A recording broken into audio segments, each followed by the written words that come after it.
Ele já esteve aqui no programa, ele é professor, palestrante, doutor em ciências políticas e diretor executivo do Stand With Us Brazil. Fala, Andrezão, bem-vindo, uma salva de palmas primeiro para ele. Obrigado, Dani. Obrigado, palmas para vocês, parabéns pelo programa.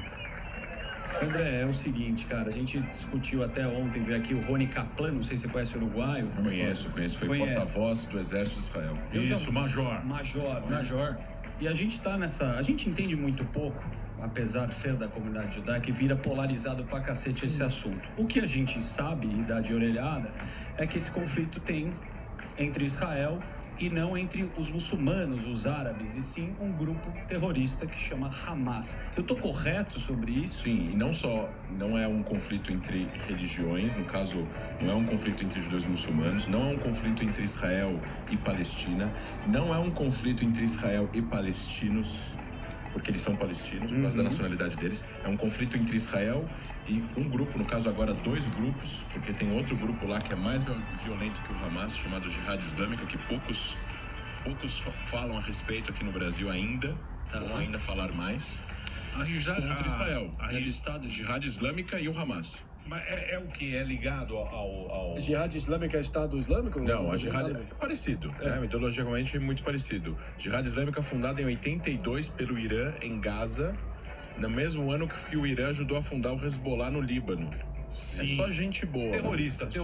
É só porque gente tinha legal. um partido do Arafat, né? Que era o Fatah. Isso. Que a diferença é que o Fatah, quando foi fundado lá atrás, em 50 e pouco no Egito, não na região, eles apelaram para o terrorismo nacionalista marxista na época da Guerra Fria, que é diferente, foram bancados pela KGB.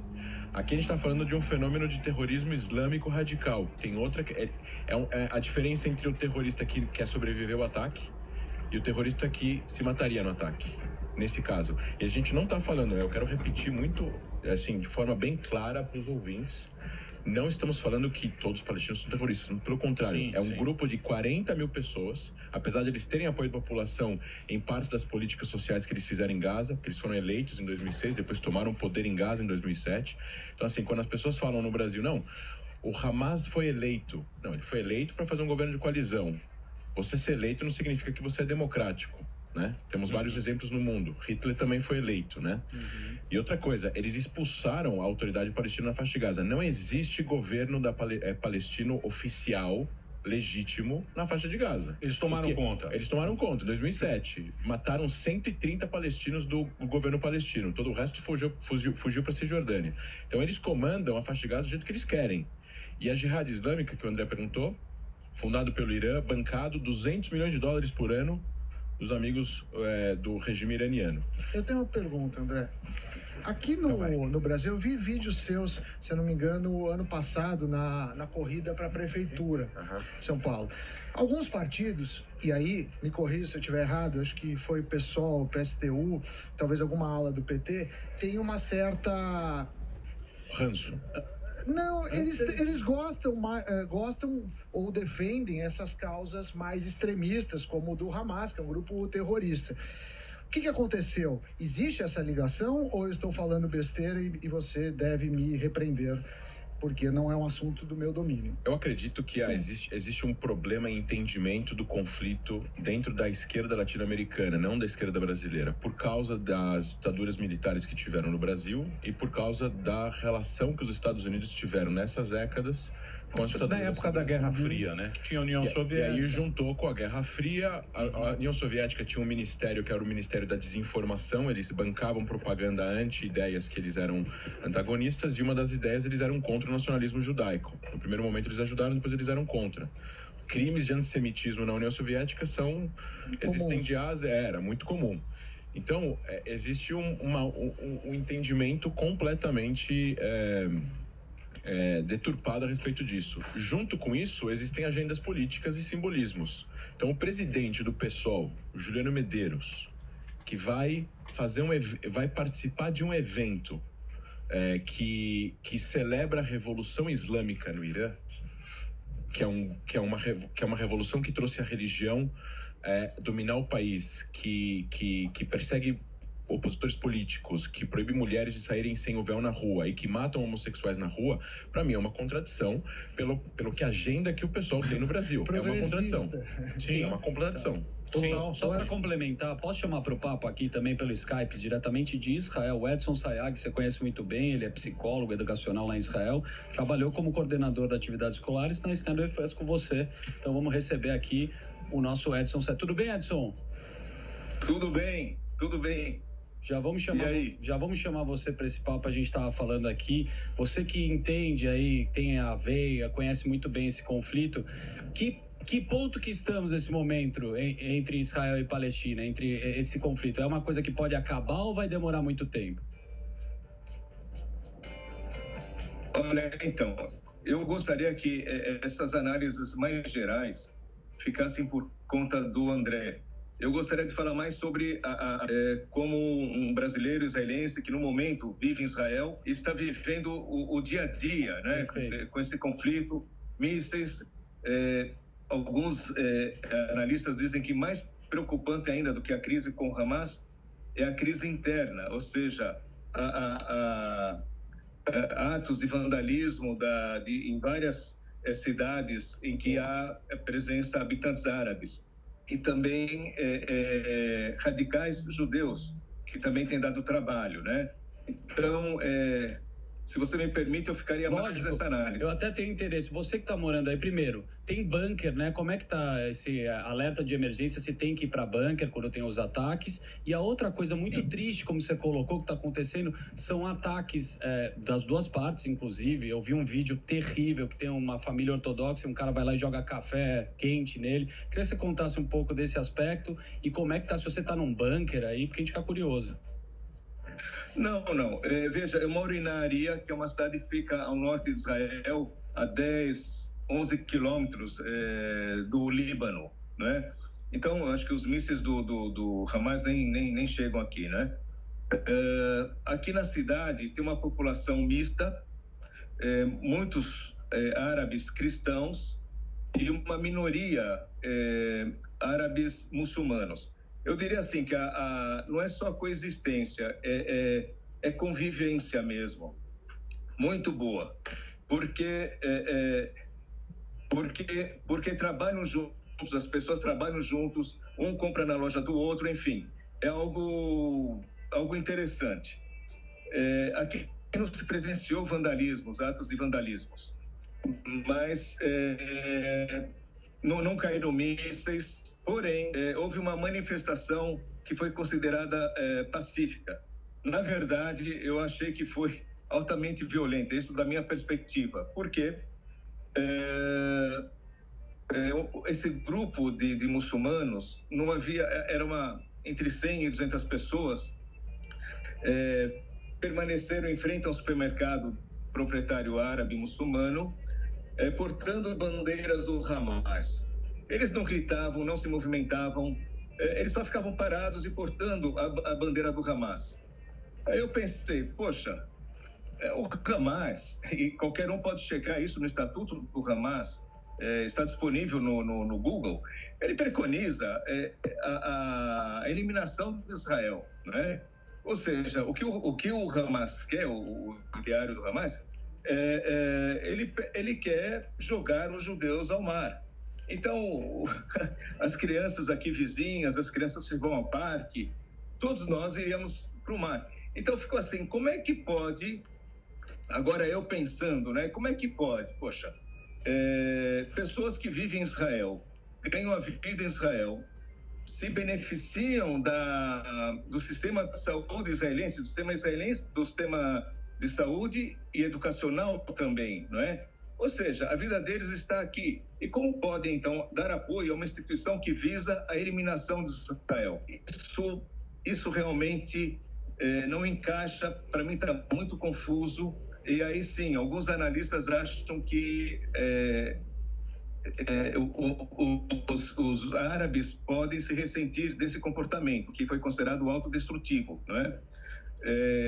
Já faz alguns anos, o governo de Israel tem investido, eu falo alguns anos, 2, 3 anos, tem investido em programas de integração da comunidade árabe no mercado de trabalho.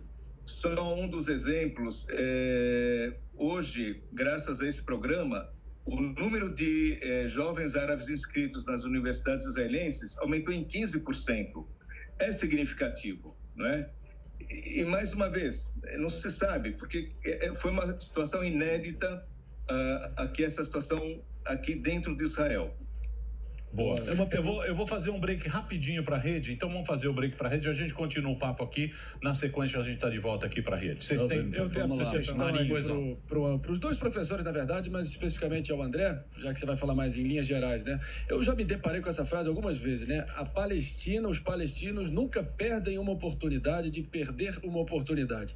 Se você olhar a trajetória histórica desde 1936, 47, 67, se não me engano, com a Guerra dos 6 Dias, né, que foi a maior ofensiva árabe contra o Estado sionista de Israel, 2000 e 2008, houve algumas tentativas ali de propor uma configuração territorial amigável para os dois povos coexistirem. Por que os palestinos nunca aceitam no frigir dos ovos? Eu colocaria dessa forma, André. Eu colocaria que eu na verdade, sou simpático aos palestinos e eu não sou simpático ao que a liderança árabe antes de 48 e o que a liderança palestina após 48 fez com a própria população. Então, acho que quem perdeu as oportunidades foram a liderança e quem pagou o preço dessas perdas foi a própria população. Eu acho que isso é uma coisa muito importante para colocar, né? Os israelenses não odeiam os palestinos trabalham em Israel, existem 2 milhões de árabes israelenses, existem árabes... Tem cristão, tem árabe, tem árabe cristão, eles trabalham em todos os setores da sociedade, inclusive são soldados no exército de Israel que estão agora lutando contra o Hamas. Ou seja, eu não acho que é uma questão de povos, é uma questão de liderança. A liderança palestina rejeitou em 37, rejeitou a partilha, rejeitou a resolução 242 da ONU que deu fim à Guerra dos 6 Dias. Eles tinham o território de Gaza da Cisjordânia completamente sob domínio deles. Eles não fizeram o Estado da Palestina lá. Eles deveriam ter feito, não ia ter nem guerra, não ia ter nada, não ia ter uma presença de um soldado israelense na Cisjordânia se eles não tivessem usado esse território para atacar Israel. Agora, aconteceu o que aconteceu, as decisões foram tomadas e agora tem que ter negociações para chegar a uma resolução. Com certeza, dentro dessas negociações, o Hamas ou ele muda a forma de pensar ou ele deixa de existir, porque enquanto ele pregar a destruição de Israel, Israel não vai sentar e esperar que caiam foguetes nos seus cidadãos. Agora, me fala uma coisa, André. Pô, eu tava acompanhando lá Como é que o Hamas cresceu dessa maneira? Porque, pô, hoje em dia é um exército, Quem meu. financia? Que a gente tá falando, não é um coquetel Molotov. Porra, é míssil, cara. Sim. É míssil, eles fazendo os mísseis. E, porra, imagina você na tua cidade, você que mora em São Paulo ou qualquer lugar, você tá na sua cidade e o cara solta um míssil e não sabe onde vai cair e cai na tua casa ou no teu lugar de trabalho. Você tem 15 segundos, porque lá eles têm um sistema de defesa, mas não é 100%. Esse sistema é em 15 segundos, você tem que estar num bunker e, de repente, cai um míssil dentro da sua casa.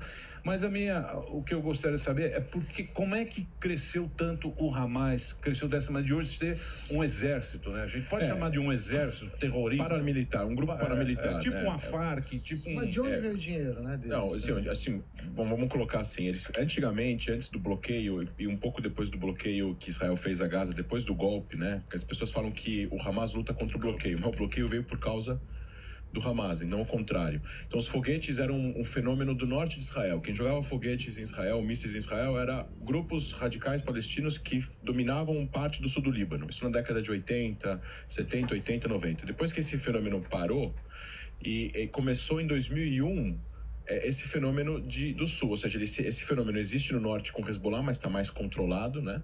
Mas esse fenômeno começa com Hamas em Gaza. Em 2001, 2002, foram mais de 30 mil foguetes em 20 anos. 35 mil foguetes em 20 anos. Eles pegavam do Irã, o Irã mandava para eles o foguete Farj, que é um foguete iraniano, tem vários modelos. Eles conseguiram traficar para dentro da faixa de Gaza através do deserto do Sinai, ia de navio, Irã, Sudão, saía de Sudão de navio, ia de caminhão até o Egito, entrava no Sinai, entrava na faixa de Gaza pelos túneis que ligavam o Sinai à faixa de Gaza. Depois que o Sisi, o presidente do Egito, entrou no governo egípcio, ele inundou os túneis, não tem mais como entrar e sair nada nesses túneis entre o Egito e a faixa de Gaza, porque Gaza tem fronteira também com o Egito. Egito, e eles começaram a fabricar dentro da faixa de Gaza. Agora, Gaza tem 2 milhões de pessoas, então tem engenheiros, tem professores, tem doutores em química, em muitos setores, e essas pessoas trabalham para o Hamas e começaram a desenvolver projetos de foguetes que foram evoluindo ao longo dos anos. Então, antes eram os Qassam, que eram foguetes de curto alcance, que eram só as comunidades israelenses em volta da faixa de Gaza, e depois eles foram aumentando o alcance até chegar em Jerusalém, Tel Aviv e até mais longe que isso.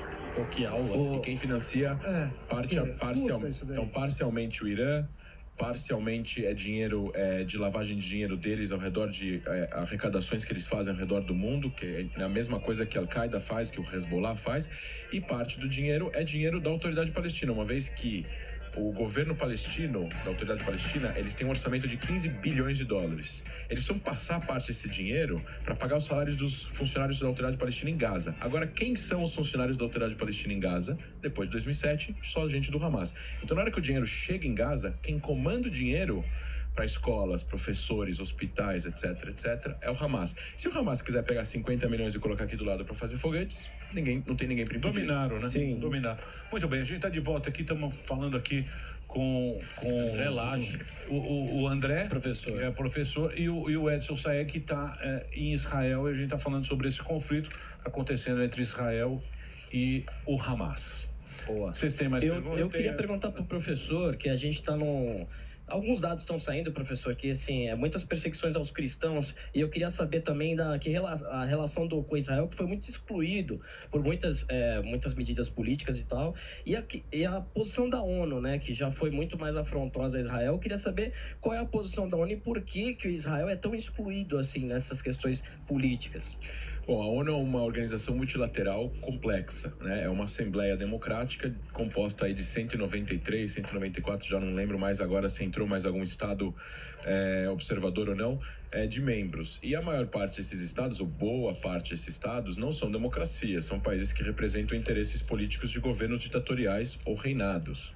Então eles votam no que eles acham que é conveniente para o interesse deles. O maior bloco da ONU, apesar disso estar mudando agora, porque Israel já está tendo relações com países árabes, já são 6 países, só 4 ano passado, vai ter mais países agora, Agora, existem blocos, esses blocos quando votam juntos não tem quem ganhe deles.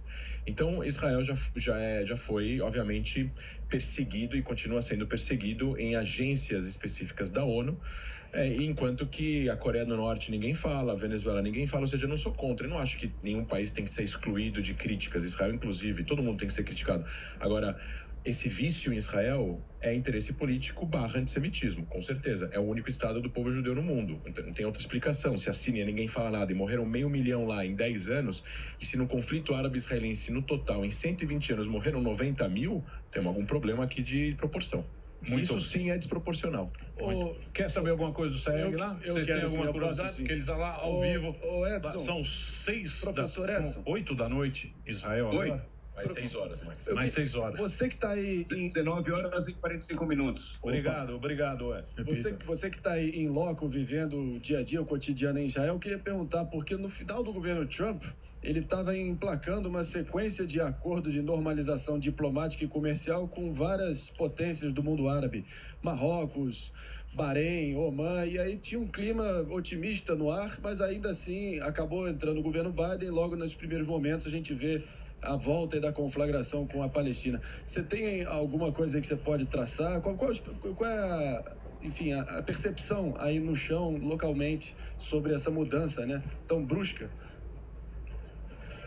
Então, a atual crise, aparentemente, não tem nenhuma relação com a mudança do governo norte-americano. Aparentemente, eu gostaria de saber da opinião do André, né? Eu acho que houve alguns acontecimentos no bairro de Jerusalém, Ramadã, a frustração de segmentos árabes da população, jovens, né? E o Hamas está se tornando mais popular entre a população jovem, né? Pelo menos entre a população jovem. Então, tudo isso criou um barril de pólvora, digamos assim, né? E o Hamas não perde a oportunidade para iniciar uma guerra. O Hamas ganha popularidade quando joga mísseis aqui em Israel, em território israelense, né? Então até se diz assim, olha, Israel ganhou uma batalha, mas quem ganhou a guerra, quem está ganhando a guerra é o Hamas. Como que o Hamas ganha a guerra? Com a popularidade, com o aumento da sua popularidade, não é? E também com o posicionamento da comunidade internacional, de boa parte da comunidade internacional. A narrativa, né? A narrativa. Eu tenho muita curiosidade, complementando aqui o nosso querido Sayeg, desculpa. Certo. Tem uma polarização gigantesca. Até eu vi, assim, o pessoal mais de esquerda começa a falar sobre os direitos humanos, que obviamente a gente vai olhar para esse aspecto.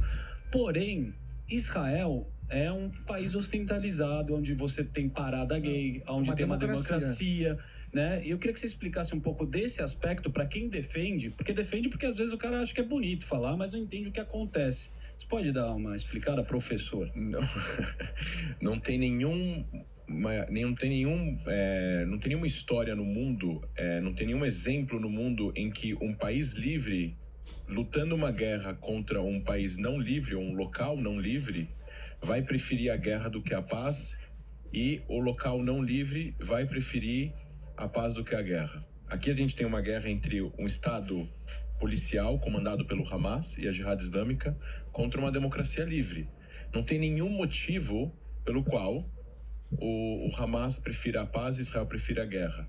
Então, essa é uma questão muito importante. Não existe nenhuma possibilidade, que o Edson falou, que os palestinos consigam a liberdade que eles merecem sem eles acabarem com grupos radicais. E que isso tem que ter ajuda da comunidade internacional, porque o próprio governo palestino, não o Hamas, estou falando da autoridade palestina Cisjordânia, eles incitam a violência e eles deslegitimam a existência de Israel como lar nacional do povo judeu. Mesmo que eles conversem com Israel no nível ministerial, a narrativa deles é anti-existência do Estado do povo judeu. Estou falando, não importa em qual fronteira, estou falando assim, mesmo que seja uma fronteira menor do que as fronteiras atuais, e que Israel tenha que sair de territórios. Eu estou falando em relação a princípios.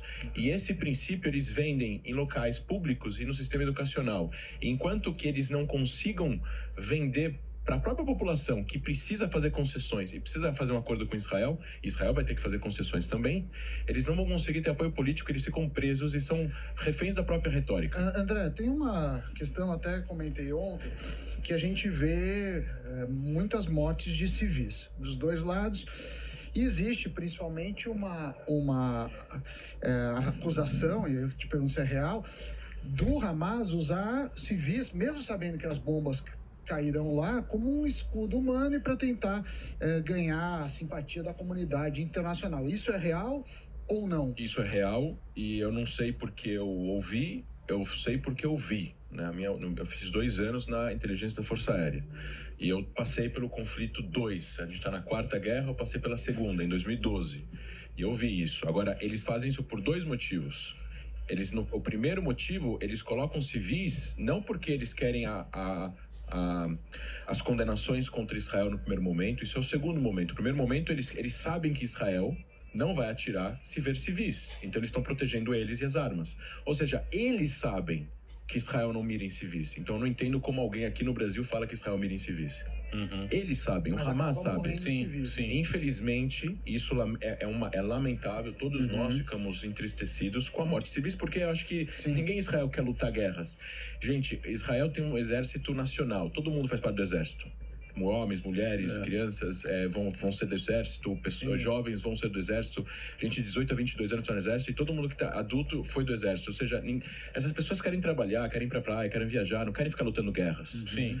É o exército de defesa de Israel, no final das contas, não de ataque, né? Ele está lá para proteger a existência do país, essa liberdade do povo judeu depois de 2000 anos.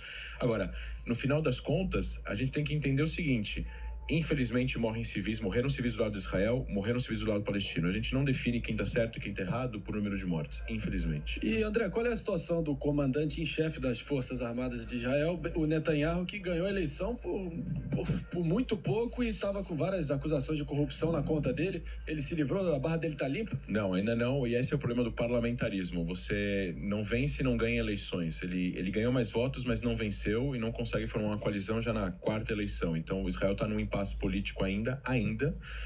no meio desse conflito. E não se sabe ainda se vai ter o mandato está com o opositor dele, que provavelmente não vai conseguir formar uma coalizão, e provavelmente vai ter novas eleições ou vão ter algum mecanismo aqui no meio do jogo para fazer eleições diretas para primeiro-ministro, que é uma coisa que teve uma vez na década de 90. E o que vai ser? Você que é professor e pode nos salvar, você pode nos adiantar. Porque você sabe, realmente a gente não entende. Eu acho que a Guerra Fria teve muita influência nisso, do jeito que a gente pensa e tal.